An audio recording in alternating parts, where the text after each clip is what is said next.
بسم اللہ الرحمن الرحیم۔ السلام علیکم ناظرین، رکانہ بن عبد یزید نامی ایک خوبصورت، بہادر اور ذہین مرد، یہ عرب کا مانا ہوا پہلوان۔ ایک بار ایک پہلوان آئے جنہیں اس نے ایک ہی وار میں پٹخ کر اٹھنے کے قابل نہ چھوڑا۔ وہ وحشی انسان تھا، صرف لڑنا مارنا جانتا تھا۔ ایک دفعہ مسلمانوں کو تنگ کرنے والے 3-4 آدمیوں نے ایک دن رکانہ پہلوان کو خوب کھلایا پلایا اور اس سے کہا کہ محمد صلی اللہ علیہ وسلم کسی کے ہاتھ نہیں آتا، نہ اپنی تبلیغ سے باز آتا ہے، نہ کسی سے ڈرتا ہے، اور لوگ اس کی باتوں کے جادو میں آتے چلے جا رہے ہیں۔ کیا تم اسے سیدھا نہیں کر سکتے؟ رکانہ نے کہا، کیا تم میرے ہاتھوں سے اس کی ہڈیاں توڑوانا چاہتے ہو؟ رکانہ نے اپنے چہرے پر مس بینسے کا تاثر پیدا کر کے تکبر کے لہجے میں کہا تھا، لاؤ اسے میرے مقابلے پہ، لیکن وہ میرا نام سن کر مکہ سے بھاگ جائے گا۔ نہیں، میں اس کے ساتھ لڑنا بھی توہین سمجھتا ہوں۔ اس نے اکسانے والے آدمیوں کی بات مانی۔ وہ کسی پہلوان کو اپنے برابر سمجھتا ہی نہیں تھا۔ مسلمانوں کے دشمن خاموش ہو گئے، لیکن سوچتے رہے کہ رسول اللہ صلی اللہ علیہ وسلم کو رکانہ کے ہاتھوں گرا کر آپ کا تماشا بنایا جائے۔ نعوذ باللہ، مکہ کے یہودی خاص طور پر یہ رسول کریم صلی اللہ علیہ وسلم کے دشمن تھے، لیکن وہ کھل کر میدان میں نہیں آتے تھے۔ وہ خوش تھے کہ اہل قریش آپس میں لڑ کر ایک دوسرے کے دشمن ہو گئے ہیں۔ انہیں پتہ چل گیا کہ قریش کے کچھ آدمیوں نے رکانہ پہلوان کو اکسایا ہے کہ وہ رسول اللہ صلی اللہ علیہ وسلم کو کشتی کے لیے للکارے، لیکن وہ نہیں مان رہا۔ ایک روز رکانہ رات کے وقت ایک گلی سے گزر رہا تھا کہ اس کے قریب سے ایک بڑی حسین و جوان لڑکی گزری۔ چاندنی رات میں لڑکی نے رکانہ کو پہچان لیا اور مسکرائی۔ رکانہ وحشی تھا، وہ رک گیا اور لڑکی کا راستہ روک لیا۔ کیا تم جانتی ہو کہ عورت مرد کی طرف دیکھ کر مسکراتی ہے تو اس کا کیا مطلب ہوتا ہے؟ رکانہ پہلوان نے پوچھا، کون ہو تم؟ اس کا مطلب ہوتا ہے کہ عورت اس مرد کو چاہتی ہے۔ اس جوان لڑکی نے جواب دیا، میں سب بنت ارمن ہوں۔ او ہو، ارمن یہودی کی بیٹی، رکانہ نے کہا، اور لڑکی کے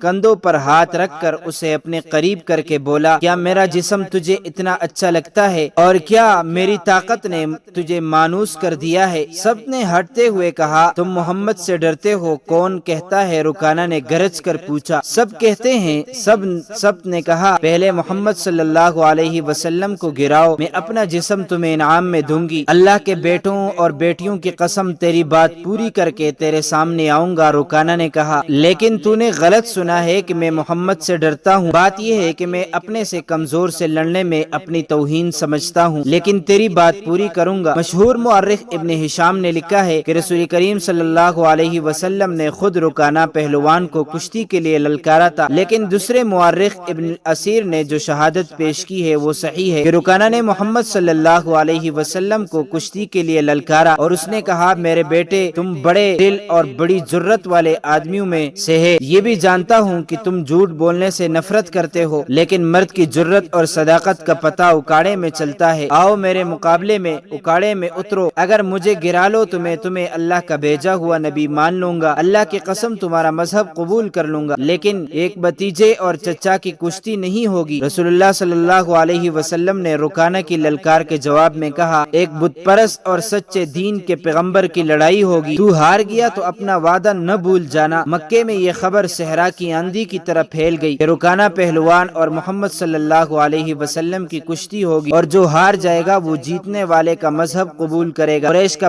بچہ مرد و زن اور یہودی ہجوم کر کے آ گئے۔ مسلمانوں کی تعداد بہت توڑی تھی، وہ تلواروں اور برچیوں سے مسلح ہو کر آئے، کیونکہ انہیں خطرہ محسوس ہو رہا تھا کہ قریش کشتی کو بہانہ بنا کر رسول کریم صلی اللہ علیہ وسلم کو نقصان پہنچائیں گے۔ عرب کا سب سے زیادہ طاقتور اور وحشی پہلوان رکانہ بن عبد یزید رسول کریم صلی اللہ علیہ وسلم کے مقابلے پر اترا۔ اس نے حضور صلی اللہ علیہ وسلم پر تنزیہ نظر ڈالی اور آپ پر تبکی کسی۔ آپ مکمل خاموش اور اطمینان سے رکانہ کی آنکھوں میں آنکھیں ڈال کر دیکھتے رہے کہ وہ بے خبری میں کوئی داؤ نہ کھیل جائے۔ رکانہ آپ صلی اللہ علیہ وسلم کے ارد گرد یوں گھوما جیسے شیر اپنے شکار کے گرد گھومتا ہے۔ ہجوم رسول اکرم صلی اللہ علیہ وسلم کا مذاق اڑا رہا تھا۔ مسلمان خاموش تھے، وہ دل ہی دل میں اللہ کو یاد کر رہے تھے۔ انہوں نے اپنی تلواروں کے دستوں پر ہاتھ رکھے ہوئے تھے۔ پھر نہ جانے کیا ہوا کہ رسول اکرم صلی اللہ علیہ وسلم نے کیا داؤ کھیلا۔ ابن الاسیر کہتے ہیں کہ آپ صلی اللہ علیہ وسلم نے رکانہ کو اٹھا کر زمین پر پٹخ دیا۔ رکانہ زخمی شیر کی طرح اٹھ اٹھا اور غرا کر آپ کے سامنے دوبارہ سے حملہ آور ہوا۔ آپ نے پھر وہی دھوکیلا اور اسے پٹخ دیا تو آپ صلی اللہ علیہ وسلم نے اسے تیسری بار بھی زمین پر پٹخ دیا تو وہ کشتی جاری رکھنے کے قابل نہ رہا۔ رکانہ سر جھکا کر